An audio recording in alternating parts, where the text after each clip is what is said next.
Ito po yung approved barangay resolution namin, yung barangay fuel first, pay later economic relief program na kung saan magpapakarga ang isang tricycle driver at magbabayad kinabukasan. Oo.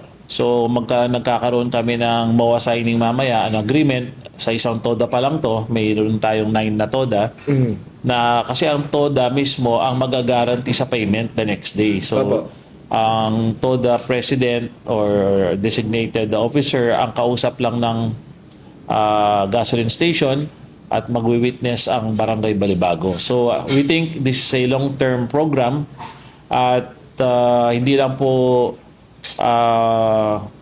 parang makakaroon ng credit line, kundi magbibigay pa rin ng discount ang gasoline station. Saan mo manggagaling yung pondo na ibabayad ni Toda sa gas Okay, station? ang pondo, pasalamat po tayo at naisipan na ng mga kasamahan ko sa council.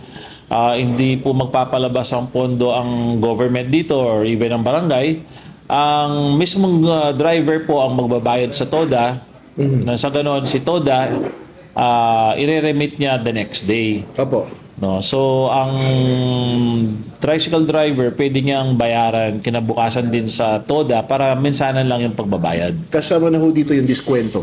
Yes, kapag magpapakarga sila, since na may sure client ang gas station, kinausap natin ang gas station na magbibigay din ng special price at special lane para sa programang ito. Ilang tricycle drivers ho ang posibleng mag-benefit sa magandang proyekto nito? Yes, mayroon tayong nasa listahan ngayon dito sa buong Barangay Balibago na 2,400 members.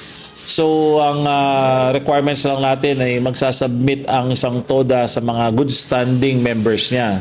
So, we believe more or less more than half ang makikinabang dito. Siguro more or less 1,000 tricycle driver as a pilot project. At kapag maganda ang naging relationship ng TODA at ng gasoline station, mas maluluwagan pa nila ang mode of payment at mga benepisyo makukuha ng mga tricycle driver. Kap PG Ponce, maraming salamat po.